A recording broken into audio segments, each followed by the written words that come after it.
Assalamualaikum warahmatullahi wabarakatuh. Perkenalkan, nama saya Nabila Anjaresta dengan NIM 11920600061. Nah, untuk praktikum kali ini kita akan mempraktikkan refleks pada tendon manusia.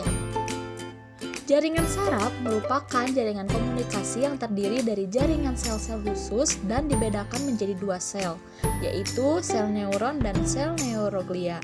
Jaringan saraf terdiri dari neuron, juga disebut sel-sel saraf dan sel-sel neuronal. 4 jenis neuroglia ditemukan di SSP adalah astrosit, sel-sel mikroglia, sel-sel epithelial, dan oligodendrosit. Gerak refleks merupakan gerakan yang tidak disadari yang timbul akibat adanya rangsang. Gerak refleks ini ada monosipnatik dan ada yang disebut dengan polisipnatik. Lintasan impulsnya selain melalui susunan syaraf tepi juga mencakup susunan syaraf pusat. Gerak refleks merupakan gerakan pintas yang ke sumsum tulang belakang. Cirinya adalah respon yang terjadi berlangsung dengan cepat dan tidak disadari. Sedangkan lengkungan refleks adalah lintasan terpendek dari gerak refleks. Neuron konektor merupakan penghubung antara neuron sensorik dan neuron motorik. Untuk terjadinya gerak refleks, maka dibutuhkan struktur-struktur sebagai berikut. Organ sensorik yang menerima impuls, serabut sensorik yang mengantarkan impuls-impuls, sumsum tulang belakang, sel saraf motorik, dan organ motorik. Gerak refleks terjadi apabila rangsangan yang diterima oleh saraf sensori langsung disampaikan oleh neuron perantara atau neuron penghubung. Hal ini berbeda sekali dengan mekanisme gerak biasa. Gerak biasa, rangsangan akan diterima oleh saraf sensorik dan kemudian disampaikan langsung ke otak. Dari otak kemudian dikeluarkan, perintahkan ke saraf motorik sehingga terjadilah gerakan. Artinya, pada gerakan biasa, gerakan itu diketahui atau dikontrol oleh otak, sehingga disebabkan gerak biasa adalah gerak yang disadari. Refleks juga mengakibatkan suatu respon organ efektor atau otot maupun kelenjar yang bersifat otomatis atau tanpa sadar terhadap suatu stimulus tertentu. Respon tersebut melibatkan suatu rantai yang terdiri atas kurang-kurangnya dua neuron, membentuk suatu busur refleks. Dua neuron aferen sensoris atau reseptor dan neuron eferen motoris atau efektor. Umumnya, satu atau lebih neuron penghubung terletak di antara neuron reseptor dan neuron efektor. Meskipun refleks melibatkan bagian-bagian otak dan sistem saraf otonom, refleks yang paling sederhana adalah refleks spinal. Suatu refleks spinal yang khas adalah refleks rentang yang digambarkan dengan refleks permukaan ligamentum patella suatu tendon. Tujuan praktikum kali ini adalah untuk mempelajari reaksi-reaksi pada beberapa bagian tubuh sebagai akibat dari rangsangan. Adapun alat dan bahan. Alat ada senter, palu atau pensil, tutup pena, dan kursi. Nah, bahannya mata, lutut, mulut, telapak kaki, telapak tangan dipraktikkan sendiri. Langkah yang pertama, refleks pada pupil. Tutuplah mata selama 1-2 menit, kemudian buka dengan cepat dan perhatikan bentuk pupil.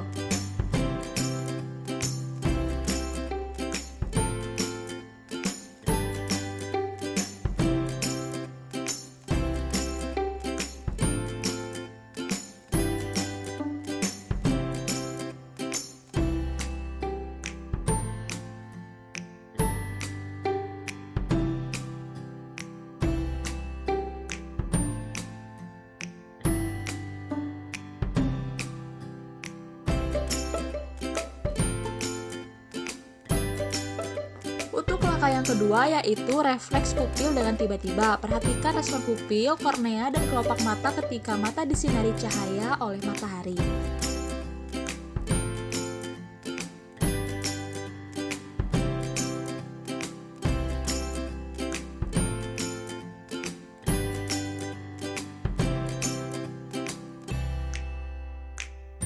Untuk langkah selanjutnya yaitu hadapkan mata pada benda, dekatkan dan jauhkan, perhatikan pupilnya. Untuk langkah selanjutnya, refleks menelan. Telan air ludah, kemudian minum dan ulangi untuk menelan. Apa bedanya? Refleks telapak tangan. Jatuhkan benda pada telapak tangan dan perhatikan refleks telapak tangan terhadap benda tersebut.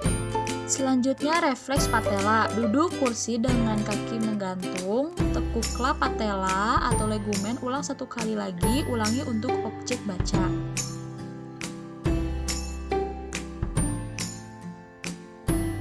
Refleks telapak kaki. Gelitik telapak kaki dan perhatikan refleksnya.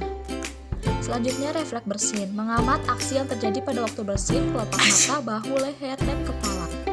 Hasilnya pada pupil membesar setelah membuka mata. Refleks pupil tiba-tiba, mata sedikit gelap menutup dan pupil akan mengecil. Akomodasi pandang, pupil akan mengecil apabila jarak dekat dan sebaliknya. Refleks menelan, terasa serat sebelum minum dan terasa mudah setelah minum. Refleks tangan siap menangkap benda yang terjatuh. Refleks patella akan mengangkat. Refleks telapak kaki, jari secara bersamaan ke arah telapak kaki. Refleks bersin, kepala menunduk, mata menutup, leher sedikit memendek. Pembahasan, refleks pada pupil mata akan bereaksi terhadap cahaya, yaitu dengan membesar ketika berada di tempat gelap atau mengecil ketika terkena cahaya. Refleks pupil dengan tiba-tiba, cahaya jatuh ke retina, rangsang diteruskan melalui neuron sensori ke otak. Dari otak impuls dikirim menuju otot sirkuler di iris. Otot menanggapi dengan berkontraksi sehingga pupil mengecil. Akomodasi pandang, lensa mata fokus ke objek. Selama mata melihat arah jauh, maka tidak ada akomodasi. Refleks menelan merupakan suatu respon refleks yang diteruskan oleh impuls aferen, nefrus, trigeminus, glosopharyngeus, dan vagus. Seketika 50 pasang otot dan banyak saraf bekerja untuk menerima makanan ke dalam mulut, mempersiapkan dan memindahkan dari mulut ke perut. Refleks pada tangan siap menangkap benda yang jatuh karena dibantu dengan mata untuk melihat, maka akan terjadi gerakan refleks untuk menangkap benda tersebut. Refleks patella merupakan pemeriksaan dan pengetukan pada tendon patella menggunakan palu refleks. Pada kondisi normal, setelah dilakukan pengetukan akan terjadi reaksi refleks. Refleks telapak kaki menjadi titik geli yang paling umum karena memiliki saraf lebih peka. Akibatnya, ujung saraf ini akan menerima kadar geli yang lebih banyak daripada bagian tubuh lainnya. Refleks bersin, respon mekanisme pertahanan saluran pernapasan atas. Penderita dengan riwayat atopi memiliki sensitivitas yang tinggi terhadap rangsangan alergen.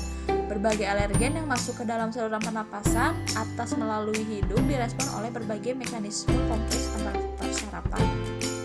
Kesimpulannya, gerak refleks adalah gerakan yang tidak disadari yang timbul akibat adanya rangsang. Gerak refleks terjadi apabila rangsangan yang diterima oleh saraf sensori langsung disampaikan ke neuron perantara atau neuron penghubung. Hal ini berbeda sekali dengan mekanisme gerak biasa. Gerak biasa, rangsangan akan diterima oleh saraf sensorik dan kemudian disampaikan langsung ke otak.